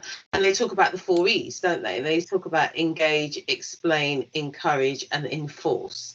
And I think there's something to be said for that approach in dealing with, when we're embracing the vision, embracing where we're trying to get to, because it's really important. And in my role, when I went into my role, there was very much about culture change, but there's all of the things that Kim said, absolutely support, but I think what we've got to be clear about, and I think that's the beauty of being in the position that we're in, is that there comes a point when there may be some stick as well as the carrot. So if people aren't embracing the vision, because I want you to behave in the right way. I want you to espouse and demonstrate the right values. I want you to model those values, and I want you to own that in the way that you operate. But I also want you to understand it's not actually optional. So there's part of me this is it. This is the expectation, and you are expected to do things this way and operate in this way. And I want you to feel that in your heart. But even if you don't feel it in your heart, I want you to do it anyway. So I think there is, in terms of that, being really clear about where that sits in that across that spectrum. That's one of the things I'd say. In terms of role modeling and how we can become role models, I've talked about the way we've worked over the recent past. And I think, again, it's thinking about how do you bring in people's, again, Kim said it, how do you bring in people, how do you give people experiences and open doors and enable experiences that they wouldn't otherwise have? The work we've done around our response to the tackling racism agenda has developed a whole programme of work that's drawn people from all across the council to lead on work streams in that work. And it's similar to the work that Kim's doing in London, has done the same. It's given people the opportunity to be part of that work. That gives people a platform to be exposed at the forefront in a way they might not otherwise be. And I think that's how we give some of those we develop those people so they become the internal role models, and from being they can go out and represent us externally. So some of the people who are in our programme internally will now be going on to support Kim's programme on a London basis, and that may give other opportunities to be, perhaps to even move into national exposure. So I think it's about providing those routes to exposure and access that might not come through someone's day job, and ensuring that you have an organisation that is open to that and not just selecting the same people or saying if you're an AD you can join in or you have to be a head of service or whatever. It's about, have you the aptitude, have you the commitment, do you want to do this? Let's make that possibility. Again, as repeat, I'm Kim's shadow here, Kim. I'm doing a bit of shadowing because I think I'm just the stuff that you said, but that's why she's Sister Kim, and we are learning the lessons of following on from her excellent modelling as a chief exec in London, as a chief exec, full stop. So those are some of the points that I've made. Thank you, Althea. Ade, can I just bring you in here? And can I ask, how have you, in your role, identified and removed barriers for Black, Asian, minority ethnic officers within your organisation? Thank you, Dawar, for asking the question. I think, frankly speaking, I need to do more to remove the barriers for Black, Asian and minority officers within my own organisation. And I'll say this because this is a task that has no end date. It's not one of those that you sign off and actually say you've actually done it. Whilst I recognise that we recently had a London Council survey where Bromley clearly was actually identified as one of the few local authorities whereby black staff were actually employed at all of the different pay bands relative to the general population. So I think for me, Dawar, through my own leadership team, we've actually challenged ourselves by making use of performance data. What does it actually tell us in terms of recruitment, grievances, promotions, the performance pay and dismissals? What is it that we're doing in terms of employment tribunal cases? And do we actually have a good sense of what's actually going on for black staff? So I think for me, again, using performance data as evidence is actually one of the key things that we can actually do, really to understand the culture of the organization. I think until you actually understand what the baseline position is, your own organization, it's impossible to remove these barriers, and it becomes tokenistic without really knowing what you are trying to address. So for me, colleagues in Bromley, we're still striving to create a diverse, inclusive workforce at all levels, and we'll continue, of course, to embrace a number of programs to move these. So again, just really one or two examples in Bromley. We currently have a pathway for social workers. In addition, again, we've got a program with creating council where we put our black middle managers and above for coaching and mentoring, going back to what Ian and Kim said early on. So this is actually a mutual agreement with Croydon in terms of sharing knowledge base. The second thing we do really well, again, I can see one or two colleagues from the staff college, is actually trying to pull forward a number of our own middle managers, black staff, to the Bali program. Again, for colleagues who don't know much about the Bali program, through the staff college, more for social workers and directors of children's services. That's again something we do well in Bromley. And after the final thing, really to actually say, is actually coming back to the key points that colleagues have actually made in terms of the specific program in Bromley, where black staff actually paired up with black managers with clear focus of advice, support, encouraging, career development, and also mentoring. And this is again something that we do in Bromley in supporting our own black staff. Quite happy to take questions on that, Dawar. Thank you. No, and we'll collate some questions. I'm conscious that we're approaching our last 10, 12 minutes of the session. Can I move on to the next question from Mavis Wenham? Mavis, are you there?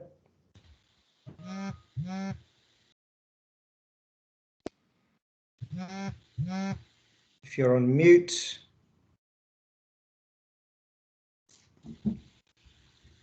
Right. Hello. Yeah, I'm here. Hi. Sorry. Hi, Mavis. Hi. My name is Mavis. Introduce yourself and yes. ask a question. Okay. My name is Mavis Wenham. I'm currently an independent consultant working across a number of local authorities, health, voluntary and private sector in London and out of London. And my question is, what have you spearheaded as CEO in pursuit of anti-racist practices in relation to service or workforce equity? And what can we learn as leaders from this experience that we can therefore replicate in our areas of work? Thank you. Althea, do you want to take this one? Yeah, thank you. And hi, Mavis. And I'll try and be brief and quick because I appreciate time. That's my, I'm picking up the signal there, Dawar, don't worry. So, okay, what have I spearheaded? I've referenced this last year.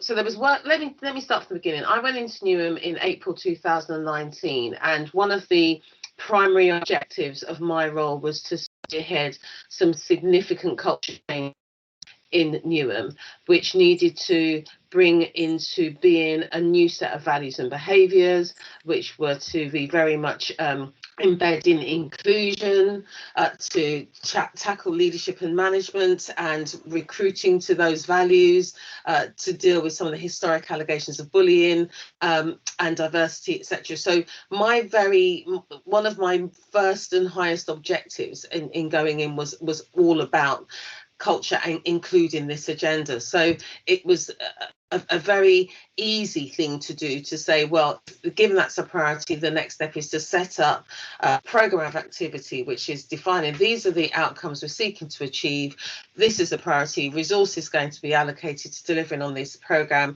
and work will be underway. And I was very much at the forefront of that, very daily, not daily, weekly messages, Ask Althea's calls where everyone could come on and talk about these issues. That morphed very neatly into the work we brought up as part of this agenda last year, where we, like many others, started a programme of tackling inequality and disproportionality. And that programme was a multi-stranded programme, but the four main areas that the programme seeks to address, and we've got an action plan supporting it, as Newham as an employer, Newham as a beacon of social change, Newham as a deliverer and commissioner of public services, and Newham as the best place for children and young people to grow up. And each of those has a series of activities and actions underneath them to deliver on them, which are all very much in that realm of how do we make tackling racism, inequality and disproportionality a reality in our employment practice. So that's audits of our HR policies and practice, having all the points that Addy's made about gathering evidence, we completely overturning and looking at our recruitment and selection process. All of those things sit us under our banner of employment. Then what we do externally as a beacon of social change, and that's where many of us have had that discussion about heritage and renaming streets, if there was the energy and the will to do that. And then for children and young people, we're doing work to really review and change the curriculum where we can, to ensure that this is very much uppermost of that agenda. And then in the space of the Commission of Public Services, we have a whole commissioner network across the council who are making sure that this agenda is up front and central to our commissioning activity. But I think that if you ask me one of the things I love about my role is that level of is being able to say this is important, being able to model it and making sure that it stays on the agenda. So I don't get tired, people may get tired of hearing it, but I don't get tired of saying repeatedly, this is a priority, we are continuing on this road. I get to say it in my messages, I get to do it when I'm having conversations with staff. And the great thing I think that people see is that it's serious. Recently I had a session with someone where someone said, well, how do we know you mean this? How do we know Newham means it this time? How do we know it's really going to be different? And I didn't say, I then could say, well, have you ever seen this much focus? Have you ever heard us talk about this as much as we're doing now? Have you ever seen it permeating every aspect of our operations, of what we're doing? And they had to admit they hadn't. And that's the beauty of a role like mine, and the responsibility of a role like mine, which I'm honoured to hold, is that ability to make sure it stays top of the agenda. And of course, to speak to my Section 151 officer, who's, likes to hold on to the purse strings as if it's own personal money and say, find a budget. Yeah, find a budget, support it. So that's what I'm doing. But I think it's a lot of it is the role modeling, it's keeping it, it's being there, it's talking about it, it's doing events like this one where people understand you in these 2 hours, in terms of where you prioritize, this is where time is being prioritized because this is important. So those are some of the things that I'd share. Thank you. Thank you. These 2 hours are flying by. If I can just ask a concluding question in that case. So if you can ask a question to all the panel members, if you can make a call to action, what is the one thing that you would encourage this audience to do? And what should this network make its priority?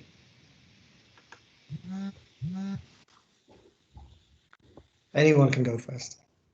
I'll go first quickly, because then I can get away with it, and the others will have more pressure to say great things. One quick thing from me. We are all leaders. We are all leaders. We're all influencers in our communities, in our workplaces. It's not the art of leadership, it's the art of followership. Barbara Kellerman talks a lot about followership. One leader is only a leader if someone else chooses to follow them. So we are all followers and leaders, and I think use your superpowers well, because you're all much more influential than you think. Thank you. Ade. I'll go after Sister Kim. Just really going back to the fine words of Gandhi. We have to be the change we all want to see. So colleagues, let your values and principles assist you as you navigate your career and not your ambition. Reach out to others. And thank you, Dara, for a great event this afternoon. I love that saying. I've just attended one external meeting on diversity. Oh. I think I've got some background, but anyway, so what was I saying? Very, very insightful. And please, can hi, colleagues in the background. I could have just said that because we do them in Barney anyway. So I think what we need, what we black people is confidence and courage. You know, like one of them said she became head of service in the early 20s. I'm gonna guess that's Georgia. Be able to mute it from your panel. Why can't I press the all mute button? I think I got them. I think it was Grace. Fine. So I've nearly forgotten the question now. What's your final call to action for this group? Call to action. So what I just like, again, sound like an echo.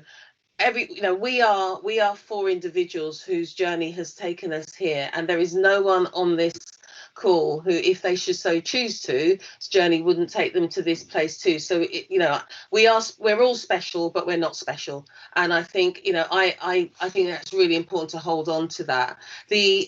My call to action, you asked where the focus should be, and I've said it before. I think that we have to mix up the pool, and I think we have to look at everything we can do to recruit, to attract, and this is starting from young people. This is not something we're going to fix in a day. We should fix some of it right now, but we should be looking at that pipeline. And I think for me, I would say focus on how do we recruit, how do we diversify the pool, and that's got to be a priority action in my view.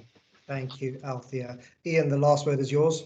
Thank you, Dawar. So, Sister Kim, it was Drucker that said that culture eats strategy for breakfast, and to shift the culture requires all of us to continue to call out racism in all of its egregious guises, and for us to work collectively, Black, Asian, minority, ethnic, and our powerful white allies to stamp out racism wherever it rears its ugly head. This is a call for fairness, not favours. I've said this previously. As my colleagues have said, we are all talented. So it's not about doing anyone a favour. This is about doing what's right. Thank you. Thank you. Right, we're going to have to end it there. Just a reminder that you can continue the discussion on Twitter or LinkedIn using the hashtag DLGLForum. You should all have my contact details. So please get in touch with me with comments and feedback. You are our key stakeholder group. We need to hear from you about your ideas and how you will champion diversity. Just before I leave, I want to quickly introduce the wonderful steering group of this network, colleagues who've actually helped me take this to another level. You've heard from Meena Kishanani midway through the session. We've got Nadra Hussain, Head of Leadership at Soccertim, the wonderful Trisha Pereira, who's a Director at Skills for Care, Benedicta Asamoah Russell, one of the brightest rising stars in local government. And we've started with the 5 of us, and there is room for more. Now, this group is about leaders in local government. So we are encouraging people who are passionate about making this change to come and join this network. All I know is that together we're stronger. Looking forward, we've brought this panel to you today. We're working on our terms of reference. Please give us your ideas on what you want from this group, what your challenges and priorities are, what matters to you, and what we should be doing on your behalf. What would success for this group look like for you? That's critical for us to know, so that at the next meeting, we can come back to you and report back on some of the progress we've made. We've got loads of great ideas, but we need your help to help us firm them up. Thank you to all the panel members, and thank you to everybody for all your contributions today. Stay safe and see you soon. Well done, Dawar. Well done, everyone. Yeah, well done, Dawar. Well done indeed. Well done indeed. Thank you very much. Thank you, Dawar. Well Thank done. you so much. Brilliant event. Thank you. And